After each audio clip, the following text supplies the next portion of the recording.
Despite the bad press that meetings and events have had over the past few months, they're a vital tool for business growth. As such, it's important that you promote them in the best possible way. We've come here to the Barbican Centre to talk to Adam Baggs of Soaring PR about how word of mouth and third-party endorsement can really help raise the profile of your event.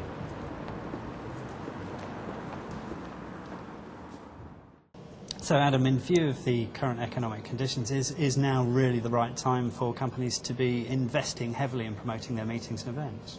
Yeah, absolutely. Despite the hammering the industry has had recently over some of the frivolous natures of events, some of the five-star events and that sort of thing, events have still got a real place in the business world, in the commercial world, and there really will be nothing ever to beat face-to-face experiences, face-to-face marketing and experiential marketing.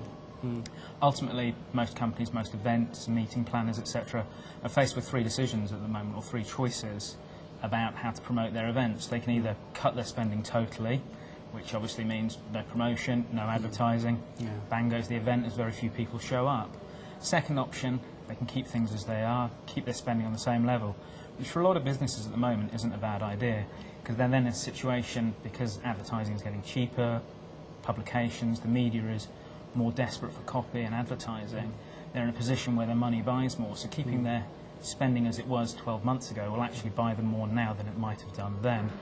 The third option, which is the one we talk to a lot of people about doing, is potentially increasing their spending, because now's a great time to grab a nice big chunk of the market, grab some great market share and really get your name out there whilst a lot of other people are heading for the hills. So what techniques can they really employ to best promote their events? One of the key things we talk about is evidence-based promotions. This is where you're using your expertise, you're using your knowledge and what you're talking about and what the event is about to get that information out there. Advertising, DM, social media, networking, that kind of thing, they're great opportunities to shout about what you've got going on, but they're not always the greatest opportunity to really demonstrate your expertise and why your event in particular is of more interest to others. Or indeed your company might be more interested, if you're a venue, if you're a supplier to the meetings or events industry, what you can be doing. So really this is kind of, if you like, tapping into one of the big marketing things. We talk about word of mouth. I mean, this is, so you're saying really sort of third-party endorsement and word of mouth really is the way forward in terms of promoting events. Absolutely. Referrals are superb. I mean, we all know we go to events. If someone says to you, go and talk to that person, they're great, they know what they're talking about, that third-party endorsement gives you confidence that they're going to deliver what they've said they're going to deliver. So taking that to the next level, working with the media, editors are in a similar situation. If they recommend someone or if they allow someone into their publication, then as a reader or as a viewer, you're going to believe in that, believe in what they're saying. Advertising, as I say, it's just, it's shouting about what you're doing and that sort of thing. Anyone can pay for advertising. Not knocking advertising, it's still a great medium, it's still absolutely vital because it's guaranteed. If you've paid for the advert, you know it's going to appear month in, month out when you need it to.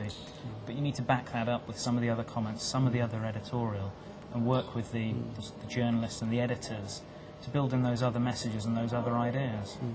And can you give us some sort of hard examples of where this sort of promotion has worked in practice? Absolutely. A great example is where we're standing now, the Barbican.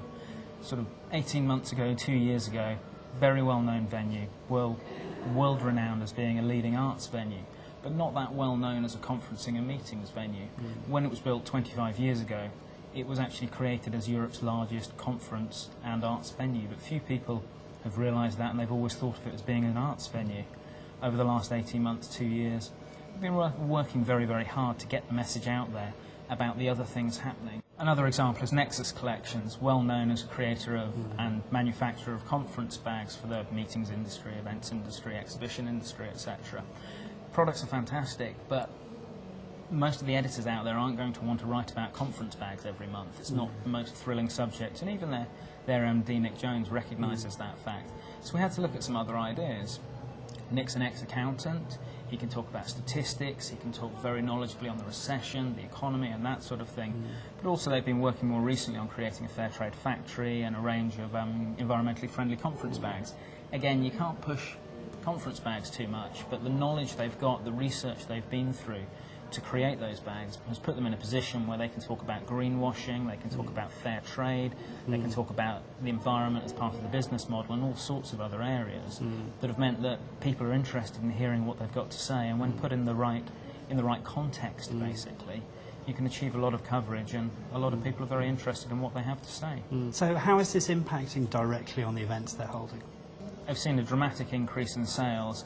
Following the launch of the green conference bags and the work we did around that, they saw a 365% increase based on the research they'd done at Confex last year on their sales, and that was focused on all the work they'd done on the green bags. The Barbican here have seen direct examples of sales made through people literally phoning up and saying, I read that piece, I saw that piece, I want to come and hold an event, I want to know more. So they are seeing actual anecdotal evidence of what's happening. And with ROI evaluation and measurement being so high on the corporate agenda these days, how easy is it to get internal stakeholders to actually buy into this and realise that this is where they should be spending their money? It can be quite challenging. There are a whole variety of ways to measure this sort of activity and different ways to measure that. I think a key thing depends on the company and the way they're already measuring what they're doing. If they have no way of measuring their current sales, then it doesn't matter what we're doing. They're not going to be able to measure it terribly well, the increase we achieve. However, on the flip side, there are certain things you can do. You can look at advertising rates and compare sort of press coverage to that, so you can see, get a page here, compare that to a page there. You've achieved that based on the spending that you might have spent otherwise on advertising. And the other thing, as I say, is the occasional opportunities which happen when people actually phone up and say, I've read this, I want to see that. Adam, thank you very much for talking to us. No problem, thank you.